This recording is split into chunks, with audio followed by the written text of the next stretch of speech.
So yeah, I have tried the nicotine gum, Yeah. Nicotex, Why did you try it? just because I wanted to see what it does and how it makes you feel. What did it do? So it makes the heart rate go up for sure. It gets you more alert. Why did I try it first? There was a reason why I tried it first. Correct, for weight loss. I followed this guy called Jay Campbell, and he talks about how you can use nicotine as a dancing tool. And then, of course, there's so many people who, we call this the tobacco. They put the tobacco in, they crush it, and then they put it in their mouth. So I've tried it a few times, and it's got me dizzy to throw up. Yeah. So did you No, continue it? I didn't continue it, but I use it sometimes when I feel like I'm very tired or I want to go to the gym. So he says to do it 10 days on, 5 days off. So not to get addicted and for it to help you with the weight loss. So if I have a photo shoot coming up, bare body, like there's one video of mine on Instagram. So at that point I was taking it for 10 days. Yeah. Yeah, okay. So do you know how much nicotine were in them? 4 mg of gum, and I used to bite half. Okay, yeah. It's about half as much as what we normally consume, I think. On like 10 milligrams. You put that straight in your mouth? Yeah. But it's slow release. Yeah, it depends on how moist it is, actually. If it's very dry, if it's old, you would get a different result for sure. So if it's brand new, if it's fresh, if it contains a lot of water and it hasn't dried up, you will get a stronger, faster effect, actually. So yeah. And is this pure tobacco or is it same like the cigarette tobacco? I'm not sure actually what it is. It's a mixture of tobacco and nicotine, but we also have recently from Sweden, I think, released a nicotine product which is similar to Swedish snus in the States, I think. It's called Scene, I think, and it's they call it nicotine pouches. So it looks the same, but it contains no tobacco. So only the nicotine, yeah. So they're sold everywhere here. Yeah, that's what you're trying to take to get off your... No. We also have the detox version, which is the absolute nicotine-free product, also free of tobacco, of course, just to help you ease off the habit phase. Yeah. So yeah, I've tried that for a couple of times, and I've kept it up for about 6 months. So the chemicals were definitely gone, but the behavior is still there for some reason, actually. Really? It's weird how it is. Yeah. Wow. So I know tobacco was used in India, in South America as a herb to heal, the pure tobacco without the chemicals. And obviously with time we've lost that knowledge base. Or you never know, the corporations must be wanting to make money out of it, so they must have taken all the plantations. Tobacco is also used as a fertilizer in India and as a to kill the insects. Interesting. Yeah. Interesting. Yeah. It was also used The South by Americans, Indians, I think. yes. The South Yes. Americans, yes. Yeah. Yes. Okay, so it's not people from India. It's India and Indians. South America, yeah. So how did your class go today? The class was actually quite fabulous. It was the 90-minute workshop that we did. So we went through the AM sequence, the noon sequence, and the PM sequence. And we did some of the energetic work. So we brought in energy from the universe. We filled up our bodies with the universe, and then we were sharing it back. So we call that energy transference. When you have a class for Swedes who are not as familiar with this, do you get a reaction from some of them being very skeptic? Or do you get everyone to comply? I think I So, strangely, when I travel to Sweden and Australia, I find that more people are receptive to it. Now, probably I'm attracting that tribe, or probably people are now quite aware because of social media and all of that. So, I've actually found people asking for it. And I try and make it quite scientific by saying that we are transferring energy every moment of our life. So it's just a matter of feeling that. And like a glass of water gets full, you overflow. Same way, when you take enough energy, you feel the warmth in your body, and then you just transfer it through. So that kind of seems to work. What do you think? Are you open to these kind of things, or you find it woof woof? I think a lot of people would consider it would be skeptical towards it if you start off using some terms that they may not be familiar with. I think some people, a lot of people, at least here in Sweden, or at least people who I know, are quite open to meditation. But they need like a scientific explanation on why it works, and it seems more logical perhaps to concentrate on one thing, focus on one thing for X amount of time, and this is like working out for your muscle. Actually, it builds your focus and concentration, so it could be easy to comprehend and understand why it would be beneficial. And as well as there could be other terms perhaps used for people more experienced who work with it as you do. So it's interesting to see how people respond to it. Yeah. Has anyone being a part of your class today participated before? Yes, there were a few people who have participated in the 45-minute introductory workshop, and most of them were new. But everybody who came today, I have met them some way or the other. So two people were owners of a gym where I had done a workshop previously. My dad was there, my sister was there, and a few familiar faces. Probably 4 were new. Out of the 18, 4 were new. Yeah. It's good to spread the message. I have a question. Do you mind practicing this energy transfer, and then you can explain to me in your terms what you would call it? You okay with that? Yeah, for sure. Yeah. Okay. So imagine you're sunbathing. Okay. So we'll just try and close your eyes for a minute if you don't mind. So imagine you're sunbathing and you're taking in warmth from the sun. And we are lucky now we actually have the sun. And bring your palms as if you're doing a prayer, but you're not touching your palms. You're just keeping your palms away from each other. And absorb the sun energy into your body.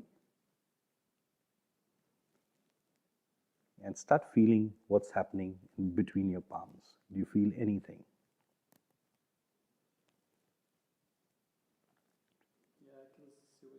Yeah, I can see what you mean, yeah. Wow, that was quick. So good. So basically, this is known as energy of the body, right? We are energetic beings. So we are passing the energy, and now how would you describe it to me if, say, there was someone who was coming into the class who was skeptical? How would you describe this? Describe what?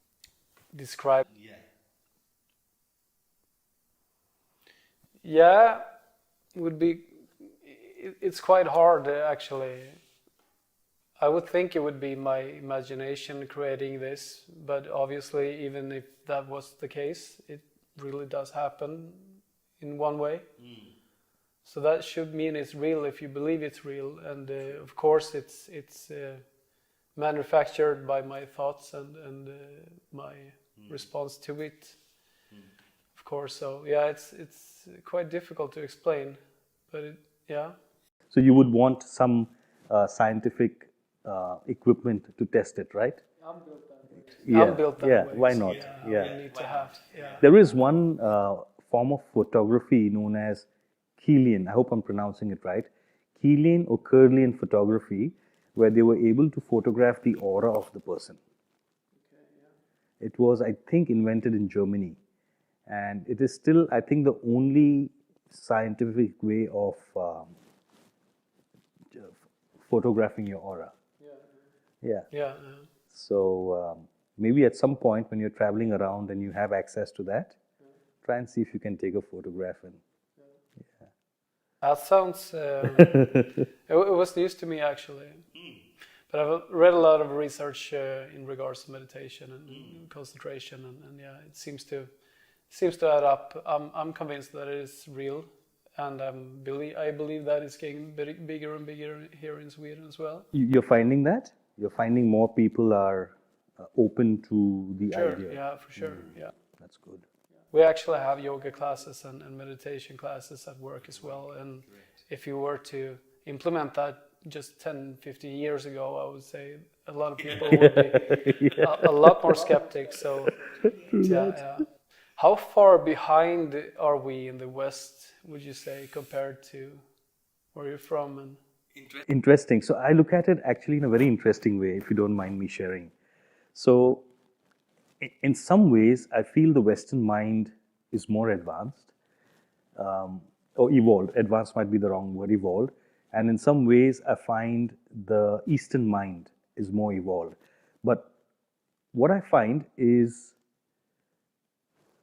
that the Eastern mind has found this form many, many centuries back. Then they've got lost because of their awareness to the new marketing of the West.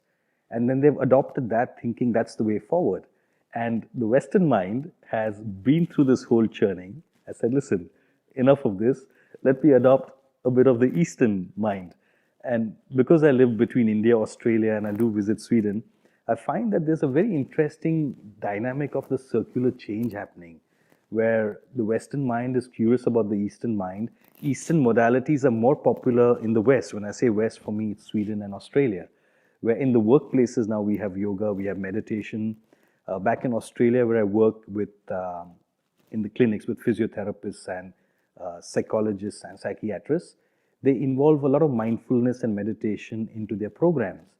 And if you go to India and you see that they're just now beginning to re-adopt those modalities into mental health, and corporations are slowly, because of our current government, pushing the agenda for yoga back into the workplaces. But I find there is more seriousness in the modality of yoga in the West because, in my opinion, maybe because it's new, it's interesting, and the brain is ready to evolve and to experiment, it's going into that. Where in India or in the East, we take it for granted. So taking it for granted for me would mean not giving enough attention to it because it just is. So yeah, I don't think I can give you a direct answer. And I think we attract our tribe, right? So I believe that the people I'm in touch with are automatically in that same environment of experimentation and wanting to know the mind, the body, the brain. And even though you and me haven't done a session together of meditation and breathing, I would still consider you a spiritual person because of the way you think, because of the way you look at the world view, if I can just say that. So yeah. One more addition. I was lucky enough to try this Swedish invention again called Soma Moves. And I found that it's an integration of Eastern arts and modern arts and breath work. So it was quite fascinating to see how, even though we might not say it's meditation, it is a form of meditation and expanding and evolving through movement, through breath and mind work. Interesting. And how many people would you say percentage of your home country would you say practice meditation, yoga or something on a weekly basis? In the last 8 years from the new government, I think 8 or 10 years, there's been a massive centralized push to do it. So I would say, and what do you mean centralized? Like the government is saying, do it, it's good for you. Okay. So they actually give that advice? Yeah. They're actually giving advice, they're encouraging colleges, they're funding colleges, funding yoga schools, yoga programs, trying to make yoga as part of the syllabus, curriculum. So I would say everybody is doing it, but I don't know how many of them are actually doing it. How many of them are imbibing in that yogic thought process of meditation. Yeah, understand. So how did you get started in life? What led you onto this path? So I was lucky enough to be born into parents who believed in the holistic or the worldview of living. So my father was, or still is, a fourth degree black belt. So he was the third person in India to bring karate or become a black belt and represent India in karate. My mom was deeply into yoga and meditation. So I was lucky to come into that environment. So for me, that was the natural way. And then, of course, I didn't see myself as a guru or a yogi. So I utilized that as a performance enhancing tool for myself. So I used yoga, martial arts, and meditation to improve my performance in whatever I did as a sports person. So I started this at a very young journey as a hobby, as a development of my personality. But I took it up as a career in 2000, between 2000 and 2002, as a professional career. So about 25 years now. Did your parents ask you to begin doing this, or did they inspire you? So you just wanted to try it Yes. for yourself, or Yes. and at So what my age? first, of course, they inspired me because you usually, when you, what you see growing up is what you practice as normal. So in a way, it was lucky for me to have that guidance. But when I was in my 10th grade and I was stressed about my exams and I couldn't sleep. So because of that, I still remember that environment where I went to mom and said, I'm not getting sleep, what to do? She said, why don't you try yoga? I said, yeah, but I've been doing it for so many years, so why is it not helping me now? She's like, no, go to the school so the teacher can teach you properly. Do like a formal class. So I went for a formal class. I came back and had the best sleep in a long time. And that inspired me to continue going for yoga so I could get through my exams and get some marks in my exams. And yeah, it was amazing. From getting 10 and 20 marks, I jumped straight to getting 50 to 60 marks and actually managed to pass my examination. So what was different from the formal class? The formal class was more structured. It didn't allow the brain to keep jumping and skipping. The teacher had the ability of keeping you in the moment. So then whatever stresses were there in the brain kind of went to the background. And you had just that moment of feeling, oh, I can feel the load is less. And I can feel the body and mind connection is better. And that's the feeling I went with, which is when I went to bed, I felt like, I've had a good hard day's work, and the brain is relaxed, the body is feeling slightly worked out, and I can feel from inside something is happening. I don't know if I can tangibly explain it, but yeah. So we met just a couple of years back. Yeah, we sat down and had a chat. And what would you say has happened during that time, during the pandemic? Obviously, what have you been up to? Well, since then? Yeah. so we met in 2018. We spent some time. We made a beautiful podcast, which is available on the Spotify and Apple Podcast and all those channels. And if you haven't heard it already, please listen to it because I think it was one of the best podcasts I've done with some beautiful questions, beautiful moments. And then came the pandemic. So I went back to Australia. And as soon as I landed into Australia in February, I was there for a month. Come March, we heard about this damn boat that's got these patients. And I flew to India. 1 week, as soon as I came back to India, we were in lockdown. So lockdown was tough. I mean, I never thought I was that weak, confused, and disturbed. But in saying that, I was more weak, confused, and disturbed about the people around me and what was happening to society and what was going to happen to society. Were you frightened? Yeah, initially there was fear because I have older parents, so the fear hit me over there that what happens if I bring it to them, then I'm responsible for it. So there was initial fear for sure, more for them than for me. But then as we got into it, a beautiful journey unfolded. I laugh about it because when I look at myself then and then when I look at myself now, I'm like, wow, never again will I allow myself to be pulled into fear, and never again will I allow myself to go through that situation. So I've come out wiser, stronger, and clearer, which inspired me to make a lot of content. Um, I developed and curated the Breathe with Prameet program in the lockdown. I created a 21 part program called A Clean Slate, where it's about conversations and empowering people on understanding the difference in scientific data and marketing information. You know? Yes, yes, and which is going to be part of my misinformation series, where I talk about how most of the most of the research we have is not even research, it's basically marketing material put together. So, for example, now, this high protein diet.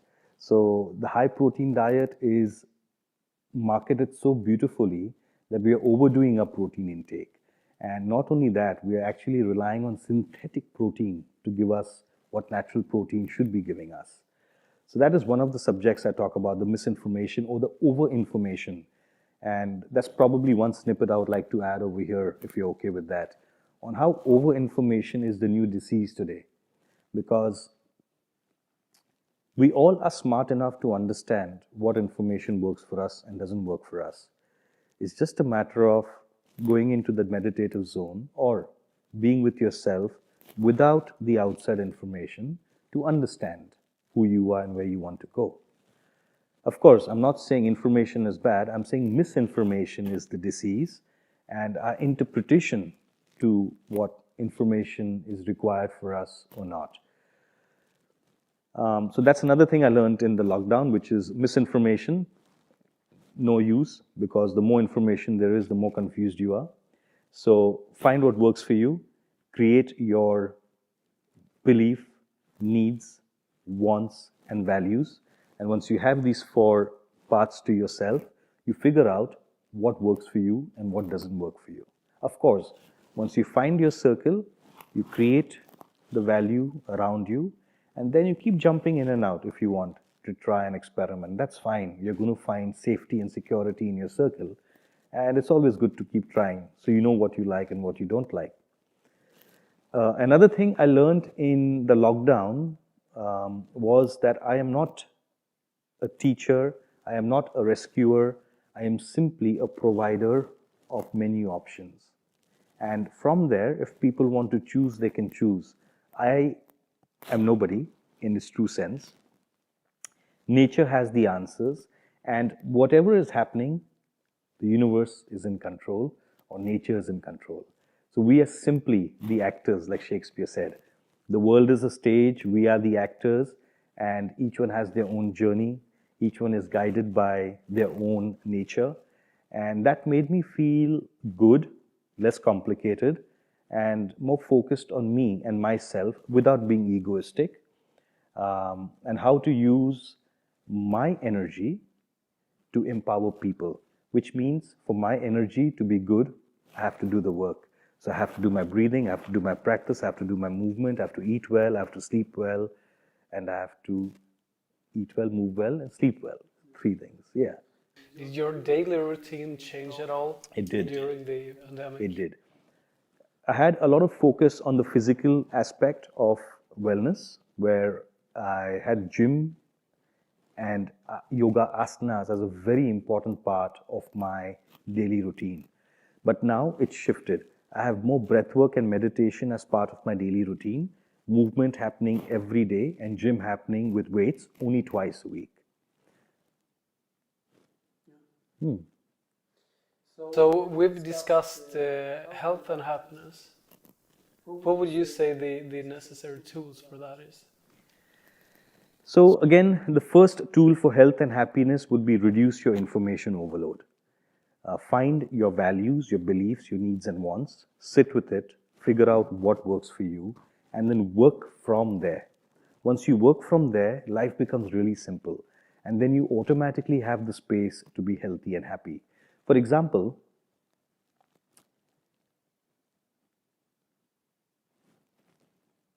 have you ever experienced being with nature? And then, have you ever experienced being without nature? That itself will give you the answer as to how important it is for us to be with nature.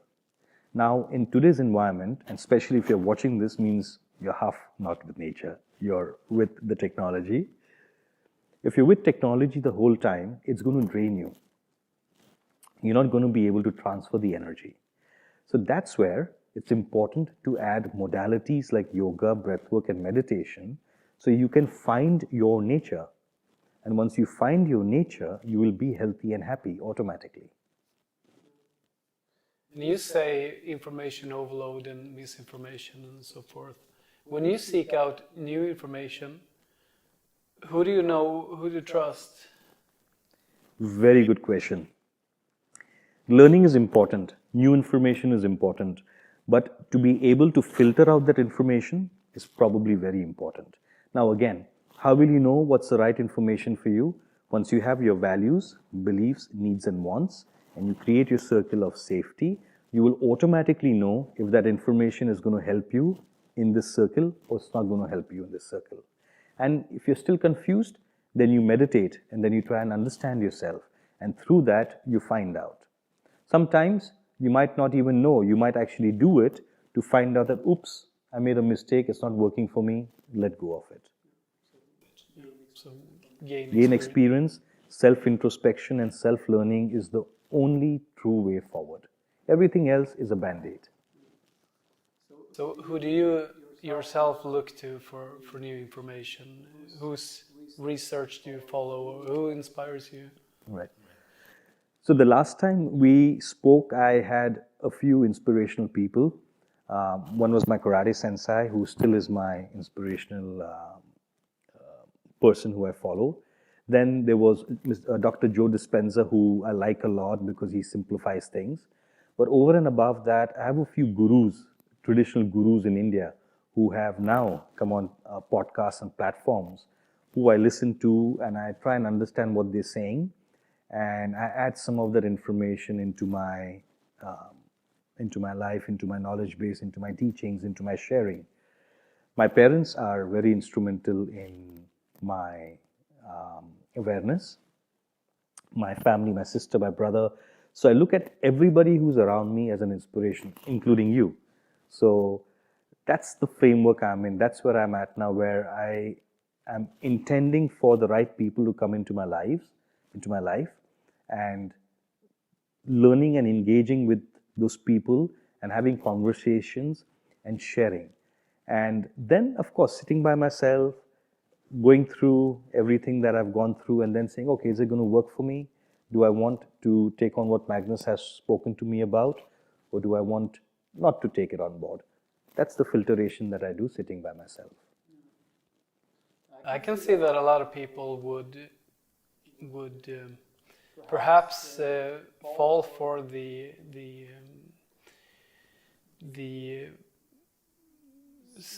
influence coming from media actually today, and perhaps the Western world influence a lot of people and guiding them to the wrong path. Would you believe I'm correct about that statement? Absolutely. I think our screens, our media is a big influence, no doubt, because it's in your face the whole time, right? And that's where we need to become smarter. And I think we have become smarter. Correct me if I'm wrong. But what happened in the lockdown with so much of propaganda and information being passed on to us, at least in India, there was a point where they were actually showing fake videos of an incident that happened 15, 20 years back and putting that video as saying this is people dying from the disease or the infection or whatever they want to call it. I won't take the name. So a lot of people woke up and realized that what your media outlets are pushing out to you is pre-recorded propaganda. So in a way, news is dying, and the new news is social media. So again, it's very important for us to be careful about the information we take. Or if you look at information as a movie, then you'll be better off and kinder and nicer, and it won't affect you as much. But like they say, if someone throws water on you, that water is going to affect you unless you have a raincoat. So that's why when you do my Breathe with Prameet program, I talk a lot about creating your own force field around you. Once you create that force field, most of the things won't come through. And you can harness or enhance your force field by having that circle of safety: needs, wants, values, beliefs. Once you are clear about what works for you and what doesn't, you'll be more focused and you'll be able to let go of information that doesn't work for you. During the pandemic, you said that you were initially scared. And you also said that you will not be scared again. Mm-hmm. You will not allow yourself to go into that state. Yeah. So if a thought or a feeling of anxiousness or fear would inflict upon you and keep recurring, how would you handle that? Excellent. So that's where the breathing and the meditation comes in, because there is a technique where you observe yourself and you keep chanting to yourself, I'm not the body, I'm not the mind, I'm not the thoughts, I just am. And then with regular training, you begin to realize certain triggers. You begin to realize that, hey, hold on, this fear has come. Is this a fear that is tangible? Is it non-tangible? Okay, it's tangible. So what is the fear trying to teach me? The fear is teaching me that, hey, have you organized yourself for the class this morning? Yes. Okay, so is the fear required? No. So let it go. So this is the kind of process I do. And there are times when you're overwhelmed and you kind of go into, the stress hits your body and you feel a little anxious.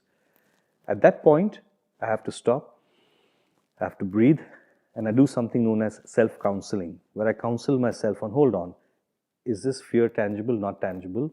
Is it required right now? Are you in danger? No, so let the fear go.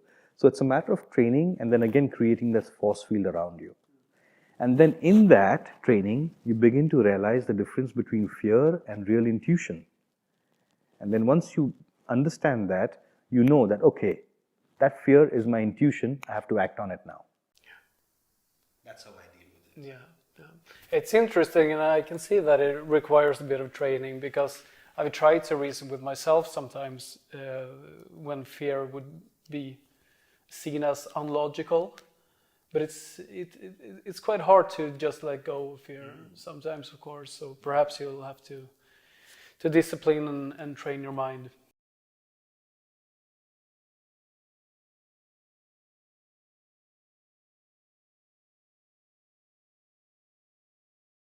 Have you ever written or read about Stoicism or something like that? No, tell me. No, I can tell you, but it's an ancient way of life. I think it's a framework for thinking, and they expose themselves to fear and use negative visualization just to like detach from it and not be as afraid of it anymore. So if I were to have a fear of flying, for instance, I would obviously need to do it more often, and then the fear would no longer hold any power, I believe. So they have a lot of interesting quotes and teachings in Stoicism. So I was actually surprised I hadn't heard of it. No. Should look into it. So what about Breathe with Prameet? So this world tour you're on, well, can you tell me more about that? So thanks to the lockdown, and I'm sorry if I'm being insensitive because I know it's been hard for a lot of people. So my parents were not very well through the lockdown, up to a point where mom was actually rushed to ICU, and it had nothing to do with the cold or the virus, but it had everything to do with um, her situation and trying to wonder what's going to happen to all the people who are suffering on the streets. And because she likes to help a lot of people, she does a lot of social service. For 2 years, she was not able to do that. So that took the life out of her. So she was in hospital and we nearly lost her, but thanks to, I guess, her karma and our prayers, like we say, she came back to life. And dad's health after that went through a downturn. So I made a promise. I said, listen, God, universe, whoever, if they get better, I'm going to devote 1 year of my life to share the power of breath. And that's what happened. She got a little better. She went straight into a breathing program. Dad went into a breathing program, and we saw a 360-degree difference in the way they were on day one mentally, and they recovered much faster. So today, as we sit, the reason I'm doing my world tour is in honor and in thanks for the breath, for the power of the breath. And that's the power I want to share with everybody. So the next time a fear psychosis is started, we all have that power to breathe and at least reduce the state of fear, if not eradicate it completely. So that's the reason why I am traveling the world, sharing the breath. So if you haven't come for my breathwork program, please come. It's a gift from me to you, but it's a gift to me from the universe. So please come so I can share it with you. It's really, really simply put together in such easy to use formats that it will change your whole thought on what yoga, pranayama, and breathing patterns is. Yeah, fantastic. So I actually wasn't aware of that, of your mom being that bad. Yeah. So when you say that you pray to God, you promised God, do you have a God? Are you a religious person? I don't know if I believe in a God, but I believe in the universal force with a similar practice that we did with the hands. So I do believe intention is the start of everything, and then action adds to the intention, and then you manifest what you put your mind to. So yeah, so I don't think I believe in a God, but I believe in energy and the universe. And actually, to answer your question, a bit off but still clear, I think being a good human being is being as close to God as possible. What do you think? I think for me, that is my takeaway, which is just be a good human being, be nice, be polite. Yeah, but it's a lot of different definition of what a good human being is, obviously, and I think that people will feel intuitively different depending on how they were brought up. But the bottom line would be still that you should do nice acts for other people and help other people to a certain degree. Would you agree? Yes. Yeah. Completely in agreement with you, which is perception is different, and yeah, I think so. Do you find a lot of people are nice to you, or do you find it the other way? I would say generally most people are nice, but there's also people who take advantage of nice people, who use them. And in that case, people will most likely have to set boundaries for themselves and not be as nice, which is really sad. But I believe in karma. I believe in if you do nice things for other people, the universe will reply to your benefit as well. So yeah. But I would say that most people are nice, but yeah, it's hard to say actually. You can see different traits in different people. So yeah, it's hard to say. But in regards of breath work, you were speaking about traveling the world, teaching about breath work. How does that impact people? How does that help people? Well, I started this journey of mine 3 years back in capturing the data of people who are getting better. When I say capturing the data, not like the way our data is being pulled nowadays, but more about taking testimonials, remembering the results. And actually, I take that back. This started when I was here in Sweden in 2018 on my world yoga tour. And at that point, we were doing traditional pranayama from the yoga school. And there was a point where this girl came to me who has diagnosed anxiousness and said, you know what? This is the first time when I did anxiousness breathing with you that I found myself to be in control of my anxiousness. And that was a light bulb moment for me. I said, wow. I said, go back to the textbook and study if breathing patterns can help you with an emotion and if emotion can help you with breathing patterns and vice versa.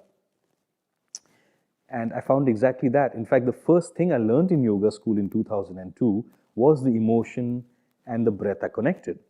So that inspired me in the lockdown to sit down and create these breathing patterns which would help with stress, anxiety, acidity, depression. I call it SAD, S-A-A-D, or SAD, which is stress, anxiety, acidity, depression.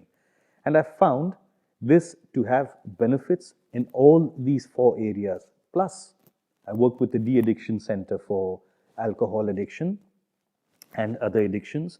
And I found the breath work is giving people a voice, giving them cognitive behavioral options or patterns, or their cognitive behavior is better. And it's making them take charge of where they are so they can add in the tools to feel better. So yes, I'm finding this mentally helping people physically, because when you do breath work, which is correctly formulated, you are using your lungs, which burns fat. Most of the fat that burns in the body happens due to combustion of the lungs or through the lungs. So exercise per se, movement is not the key, is not the only key for fat burning or body composition. Breath and the lungs is what starts, and then everything else takes over. Of course, you won't put on muscle in the body if you don't do a certain exercise or certain movement. But yes, breath work has shown me through the spectrum results, emotionally, physically, mentally, spiritually. Yeah. And did you develop this yourself, or did you try it out on someone else, or how did you manage to get the end product? The end product. So obviously I haven't invented it, because nothing is invented nowadays. Everything is just, what's the right word? Modified or put together and curated. So because I've been doing breathing for such a long period of time, and also because there is so much of information out there, I was able to sit and filter out the information that worked. Then I tried it on myself, because in the lockdown, I had moved to the hills where I was alone for about 6 months, 9 months actually. I say 6 months, but it was 9 months. And in those 9 months, I did, okay, need some water? No, fine. And in the 9 months, I did a lot of self-practice, a lot of self-research. So having the BP machine, the oxygen machine, and checking my vitals as I was practicing. And that's what started the journey. Yeah, fantastic. So did the medical evaluation show anything, or? Yes. Yeah. So the medical evaluation showed an improvement in blood pressure, both high and low. And that's the magic of breath work. It'll basically bring you back to your homeostasis, to your natural state. Even if you're high, it'll bring you back to normal. If you're low, it'll bring you back to normal. And there is a documented case on my website. So please feel free to go on it and look at that case. It helped with oxygen saturation in the body. It helped with blood pressure, oxygen saturation, and of course, the others were intangible, which is your the way you're feeling mentally, the way you're feeling cognitively, and the other tangible was heart rate. Yes, so oxygen saturation, blood pressure, and heart rate. So heart rate was better during exercise, and I found this across the board, including myself, where when I do my breathwork patterns and I go on the treadmill, I'm 10 points or 10 beats lower than when I don't do it. Yeah, fantastic. So would you say that it would be most beneficial for your physical, for the body from that aspect, or for the mental part? Would you consider it to be as good as meditation or meditating for the same amount of time? Right. So very good question, a loaded question. So I'll have to answer it in a bit of detail. When we go to exercise, usually you start feeling good physically, and then the mental aspect comes in, and then you feel like you're in a state of a good zone where you can sit and meditate a bit easier because the brain is slightly calmer. What I've found with breath work, it first hits you mentally. So you feel mental clarity. Then you start feeling physical clarity. Then you start feeling emotional detachment. And then you start feeling the spirit to feel good. So that's what I found with breath work.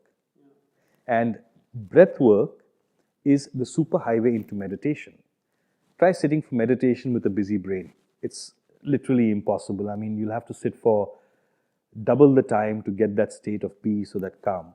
So if you do breath work, it's a superhighway into meditation. So it makes it much easier for you to move into the state of meditation through breath work. How would you say that your take on it would differ from someone like Wim Hof and his teachings and that part? So same but different. So I come from a more traditional school of pranayama and yoga. So what I have formulated is more based on tradition and finessed with the modern requirement or the modern need. So the tangible difference would be in my breathing patterns, there's more nasal breathing, and in other breathing patterns, there is more mouth breathing. That's probably the tangible differences I can find. But overall, they both are very, very powerful tools for breathing, and they kind of give you the same leverage you would need for any kind of mental, emotional, and spiritual work. Have you tried any cold exposure? I have tried cold exposure, which he also teaches, by the way. Which he also teaches, Wim Hof. Yes. I mean, yeah. Yes. He practices it a lot. Yes. But I don't follow his method. I follow my own method that works for me. I have tried his method. It didn't work for me. So I've tried my own method. And of course, every time I've come to Sweden, which is now 4 times, I've jumped into the lakes, okay, which has been fantastic. Back home, I use a cold shower because I don't have access to a tub. But when I travel to Australia, I jump into the sea. So those are my experiences with cold. But I hear that you're going to take me into the lake after this. Yeah, for sure. I'm going to show you the Nordic climate here that we have here. Fantastic. So the misinformation series, could you tell me a little bit more about that? Yeah. So the misinformation series has been designed to first give you the piece of information and then debunk that piece of information and then have a discussion on how that information is true and beneficial for you. For example, let's look at the high protein diet, which is the fad now. And let's talk about India because I've studied this research paper in India. So there's this fantastic marketing scientific research journal that talks about how Indians are low in protein because we are highly vegetarian. They forget to mention that study was done on malnourished children in villages. So they're using a malnourished study to say that all Indians have low protein. Now that in itself is misinformation because being vegetarian or being non-vegetarian does not matter for your protein. What matters is how much protein your body can absorb. So even if you're having meat, fish, eggs, and say it gives you 100 grams of protein, it doesn't really matter on what you put in. It matters on what your body digests. So if you're putting in vegetarian protein, let's say 20, 30 grams, and that digestion of your body is good enough to absorb most of it, as opposed to 20, 30 grams of non-veg, and you only absorb less of it, obviously this protein is going to be more beneficial for you. Also, once you learn to mix and match your vegetarian proteins, and if your vitamins and your mineral content in your body is fine, you will be as good or as bad as anybody else who eats high protein from non-veg. So another question, what is high protein? I mean, high protein depends on what you're doing. If you're going to be a warrior, if you're going to be a lumberjack, if you're going to be a laborer, then your protein intake will need to be a little higher, not high. But if you're a sedentary person and you're having excessive protein or high protein, how is your body going to digest that? How is it going to assimilate it? High protein will put a lot of load on your liver and your kidneys. So that's where the information needs to be filtered, which is, hold on, what do you do? How much protein do you need? Which protein suits you? Does natural protein suit you? Does synthetic protein suit you? Does meat, fish, eggs suit you? Who knows? That's something you and your journey are going to have to find out. Another important thing, protein intake will depend on where you live, the climate you're in, the environment that you're in, and the state your body is in. So this is one topic of the misinformation series. There are many topics that I go through, and I encourage discussion and I encourage open conversations on the same. Like, again, no information is true, no information is false. I call it misinformation, only to change the tide and make you aware and empowered with a different way of looking at things. Not just by going through the fake scientific research that they call research, but which is just marketing material put together. So the misinformation series is like a video, or is it an article, or? It's a series of videos which will be on my social media channels. We still haven't released it. It's being recorded, but it'll be released on Instagram and on my YouTube channel. How carefully do you watch what you eat? 50%? Okay. Yeah. Do you take supplements? I do take supplements. Depends where I'm at again, and I will go through that whole system for you. So I believe in the integrated form of medicine, traditional and modern medicine. And let's remember to talk about the modern pharmacy, because I know there's so much of negative rap or conversations against the pharmacy. I just want to clarify a few things on that, because I don't believe entirely that you can blame a product. I believe that you have to blame yourself because of the choices you're making. So, do I take supplements? Yes. Do I live a balanced life? I would say 50%. Am I careful of what I eat? When I'm back home, I'm very careful. When I'm traveling, I'm 50% careful. I mainly take Ayurvedic supplements that my Ayurvedic doctor has personalized after checking my pulse, my constitution, and I'm in constant touch with him. So he keeps giving it to me depending on which country I'm going to, how the weather patterns are going to be, what my mindset is, what my goal is. And then I top it up with pharmaceutical medicines if I have to.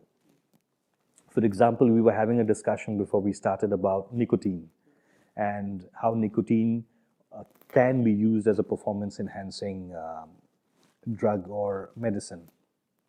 So I have used nicotine gum and chewies at some point. I use coffee. Coffee is a performance-enhancing drug. I do use teas, sometimes herbal teas with ginger, garlic, difference. I don't mix ginger and garlic together. Turmeric, aniseed, black tea, green tea. So depending on where I am, the climate, the temperature, how I want to feel, I mix and match with that. I have also tried bioidentical hormone therapy. Okay, and the reason I tried it was during the lockdown, like I said, was very hard for me. So I was going through a lot of mental disturbance, and when I got my blood test checked, it showed very low hormonal count, up to the point where it could be sending me into the depressive state. So the breath work kept me level, but I needed a crutch to push me. So I went to this hormonal doctor and I asked for suggestion, and she said, look, I think you should try it. I think you should try it for 6 months and see how you feel. So I said, okay. So I tried it, and in a month I started feeling good. In 2 months I started feeling better. And the third month I was feeling fantastic, which then motivated me to get my life back on track. So I was using it more as a crutch as opposed to using it more as a habit. And I stopped or started reducing it after 3 months, and then I was fine. When I say I was fine, I had to keep doing the work. But another important thing I learned along the way is if I wanted to go to the gym every day, and because of where I'm at now with my age, I'm 44, my body won't be able to produce that much. So if I want to continue, testosterone and all the other hormones associated with it. So if I want to continue living like a 25-year-old, I would have to go back onto the bioidentical hormonal therapy if I want to keep pushing my body that far. And when I logically think about it, it kind of makes sense to me. If I have a fuel tank which is empty and I'm trying to push it, it's going to fail. It's going to stop. So if I want to push it that hard, and if I look at performance enhancing, would that be a good option? To me, it makes sense, but would I do it? I'm not sure. I used it as a crutch. It made me feel better. I hope I don't have to use it again. And if I have to, then let's see. Going back to what you mentioned earlier on the little girl you were helping with anxiety disorder. First of all, did your work help her? How long did you work with her? She came for 3 of my classes, and then she went to a doctor because I don't interfere in the doctor and the patient prescription. So she went to a doctor, asked the doctor to get her off the meds, and then she came back to me after a few months and gave me some feedback saying, hey, guess what, I'm off the medicines. So how common is it in India that a doctor would prescribe one with medication for anxiety and not have another take on it? Well, you'll be surprised to know. In India, they give you antibiotics and medicines for everything. Okay? My sister who lives in Sweden is shocked that they give us medicines for a cold. She's like, she can't believe, like in Sweden, correct me if I'm wrong, they won't give you antibiotics till you go to the doctor and get a prescription, right? Yeah, I've never been there actually for that reason, so I can't say for sure. Okay. You've never had antibiotics? I guess I have at some point, but it was a long time ago. Yeah. There you go. In fact, in Australia, when I went for my dental work, the dentist had to give me 2 times the amount of anesthesia because I was Indian. Because we have so much of medical trials that go on in that country that each doctor, and I'm sorry I'm saying this, is a salesperson. So we are the guinea pigs of the world, Africa and India. So we have so much of antibiotic toxicity in our body that we need double the dosage of painkillers and anesthesias. But even for a country that's far more advanced in the meditative parts of life, so to speak, it wouldn't be quite normal for people suffering with anxiety to perhaps seek other solutions than medical ones? Yes, you're absolutely right. But India was also ruled by the British for 200 years.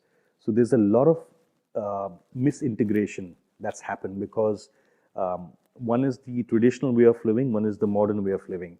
So there's a lot of confusion and misintegration that is happening. So you do see a lot of people talk about being natural, but a lot of people don't understand what it means to be natural. So because we trust doctors with our lives, we kind of go by what they say. And unfortunately, not every doctor is ethical. So you kind of are lost in translation. I mean, when I found my power, I have not taken antibiotics for 10 years. And just before I left for Sweden 2 months back, a friend of mine convinced me, just take it, just take it, just take it. And I was like, no, I don't want to take it. She said, look, you're traveling to Sweden, you will need to be okay. It was the biggest mistake I made because I took the antibiotics and rather than getting okay in 10, 15 days, which is normal for a cold, it took me 1.5 months. So I was like, I made the right decision by not taking antibiotics. And so, yeah, you're right. We shouldn't be taking it as often as we do. We kind of pop it like candy.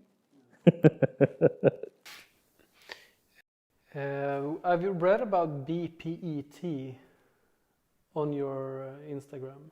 Yeah. What is that short for? Could you explain? Yeah. For a moment, I thought you've heard of BPET somewhere else. Okay. So I call it BPET. or BPET. So breath, prana, energetic transference. Okay, so you breathe. Once you breathe, you create prana or energy, and once you create energy, you transfer it. So that's what it means. Yeah. And in regards to medication and vaccines, would you say that it is more beneficial perhaps to be a little in advance and perhaps take care of your own health mentally and physically and not seeking advice in medication? Would you say that it is we have a lot to gain from that? What a loaded question. Well, I think obviously I'll first post the disclaimer saying I'm not a doctor, I'm not a medical professional, so I wouldn't answer from that point of view. What I share is my point of view and my experience with the medical industry, with the vaccinations and everything that's happened. So let me first start with what happened to us in the lockdown. So in the lockdown, there was a lot of psychological fear, and a lot of people wanted to take it, a lot of people didn't want to take it. And I believe, and I saw that in a country like Sweden, there was an option given to people, whereby in countries like India, it was an option, but if you didn't do it, you would not get access to certain things, which was not law. So I managed to get my exemptions and I managed to understand the law. So I knew my rights and my access to where it needs to go. But what I learned was some people, even though they knew that it's a new test and it's a new drug, psychologically it made them feel better. So they went for that reason. And this happened in conversations when I was talking to a few friends saying, listen, I'm not safe and secure about taking this new trial. What about you? They said, look, we feel psychologically better if we take it. So even if it doesn't work, I think psychologically it's going to make a big difference to me. That's when a light bulb moment happened again. And I said, you know what? Each to their own. If they feel comfortable in taking it, by all means take it. But if you're questioning the research, then that's a completely different story, because the research you see is probably funded by somebody or something or someone, and the research that comes out is usually worded very differently and is marketed beautifully. So that's my point of view on what happened in the lockdowns. Now, do vaccinations work? I've been studying this for the last 4 or 5 years, trying to figure out what vaccinations work and what don't work. And what I've realized is each country has their own little vaccination program from the time you were born. I know of some children who are completely unvaccinated and they seem to be doing okay. So I would not have an opinion on saying vaccinate or not vaccinate, but I do definitely have an opinion on saying become intelligent, become smart, research what works, what doesn't work, research the most important vaccines that are required, and whether or not you take a vaccine, your immunity has to be good. So if you can't keep your immunity good, no amount of medicines is going to help you. So that's my point of view. Speak to your doctor, be smart, be intelligent, find out what works, what doesn't work, research the people who have taken it, find out if they're better for taking it, or is it just a placebo, or is it nocebo. So even though I believe it's important for us to go back to nature, we don't live with nature. And I think we are too spoiled to be able to leave everything and go back to nature. So I think we would have to integrate the way we live, which is using common sense and using our needs, our wants, our beliefs, our values, and going towards where we want to go. Yeah, it is a loaded question, and last time we spoke, I actually mentioned listening to a guy who had some skin problems. He had overall bad health, I believe. I think it was allergic to something, or he was eating something that he shouldn't. Perhaps his diet wasn't optimal. And when seeing the doctor, he prescribed loads of different medications and so forth. And when asking that question to the doctor on how many days he had studied food and that part, his answer was nearly zero. So we spent like 7 years in schools to become a doctor, actually to study medicine and study disease and so forth, and have not studied food intake and nutrition, and that part, which initially made him sick. So I think it could be a lot of the times medications would not be the ideal solution, perhaps.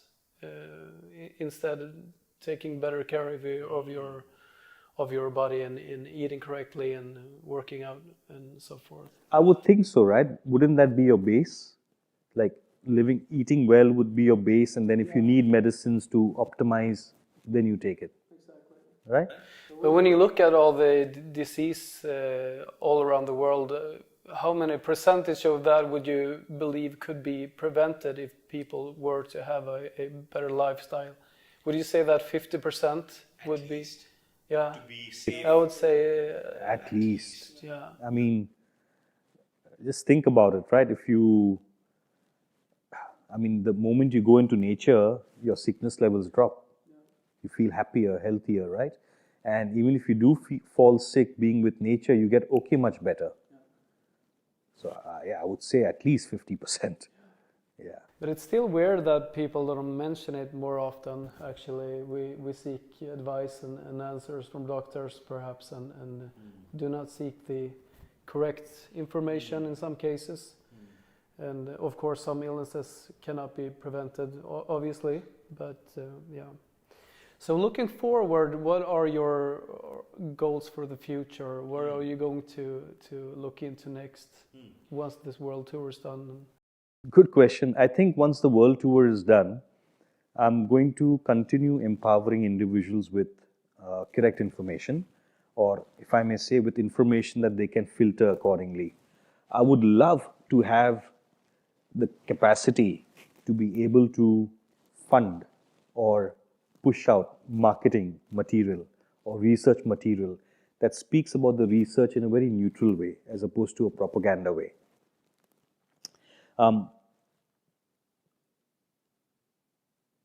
I would continue being myself, being happy, being healthy, being clean, and smiling and laughing with people. I think that makes me feel great, makes me feel wow. And I'm actually, you know what, good question. I am actually not thinking about the future at this moment. I am actually so happy being in the now. Of course, the brain will do what it does. It keeps going into the future. That's the fear psychosis. And I just sit back, detach myself, and breathe. And when I breathe, I feel the distance. And it makes me feel quite secure being in the moment. I mean, the masters have said it for years and centuries, be in the moment. And I'm experiencing it, and I'm experiencing just a part of it because the thought and the fear still come. But imagine being in a state where you're only in the moment, in the flow. How would that be? It would be fascinating, wouldn't it? And I'm going to experience that when I go into the water to see how much of that fear of freezing my body takes in and how much of it I can detach. We'll have to do a separate video on that one. Yeah. And just one more thing about the pharmacy industry. You know, it's so easy to blame somebody else for your mistakes. Except in the lockdown and in certain countries where they were force feeding you the shot. I don't think the pharmacy industry has ever forced you to take a medicine.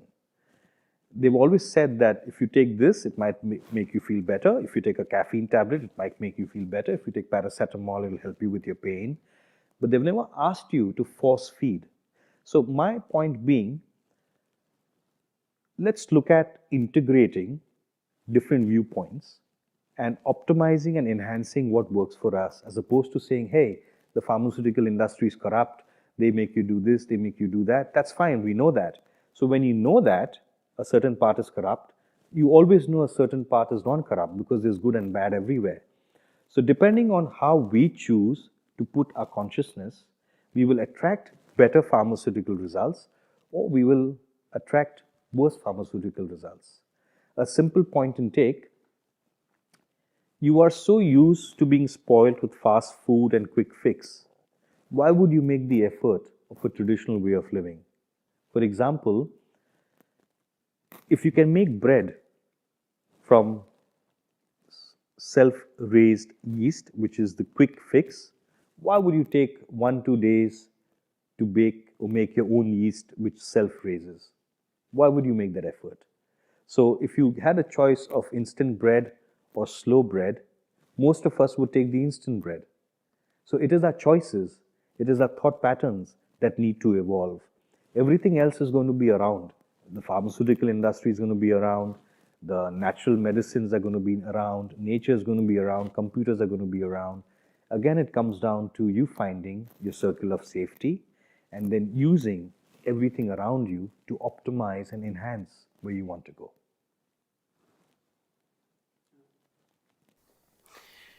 Last but not least, I would like to know what advice you would give to someone growing up, a teenager perhaps, who's about to enter the real life and step out into the reality of the world. What advice would you give? You can give between 1 to 5 advice, which you believe in. Yeah.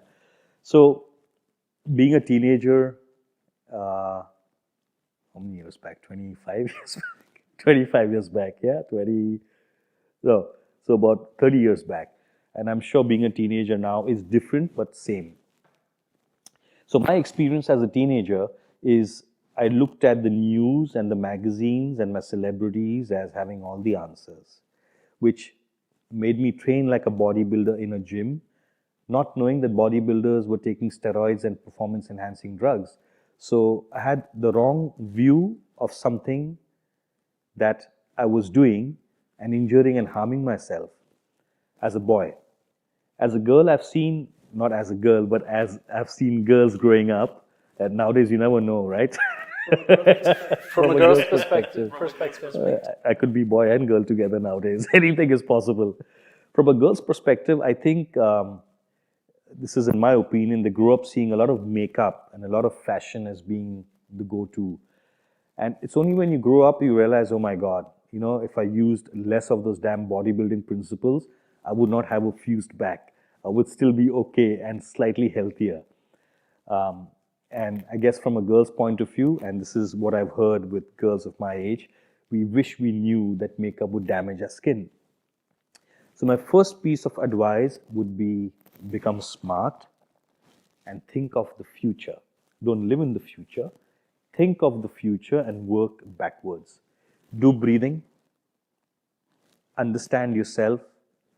Get clear of your circle of safety.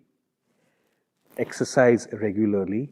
And please try to grow your own food so you can eat a healthier meal. These would be my 5. Let me just step back to one of those. Understand yourself, you say.